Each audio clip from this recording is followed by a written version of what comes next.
Sabah Khan and today we are going to discuss on the topic abetment. Section 107 to 120 of Indian Penal Code 1860 talks about abetment.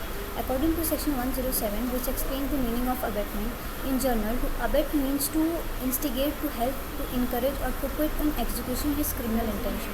Abetment consists of three acts which is laid down in Section 107. Abetment by instigation.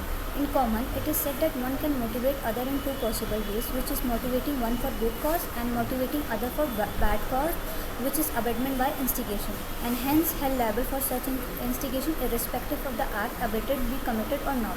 A person instigates the doing of a thing who by willful misrepresent or willful concealment of a material fact which he is bound to disclose, voluntarily possess or procure or attempt to cause or procure a thing to be done. This is known as abetment by instigation. Abetment by conspiracy. Abetment by conspiracy involves engaging with one or more person in any conspiracy for doing of that thing. If an act or illegal omission takes in pursuance of that conspiracy, abetment by conspiracy is only said to be done when there is a conspiracy done between two or more persons for commission of a criminal act.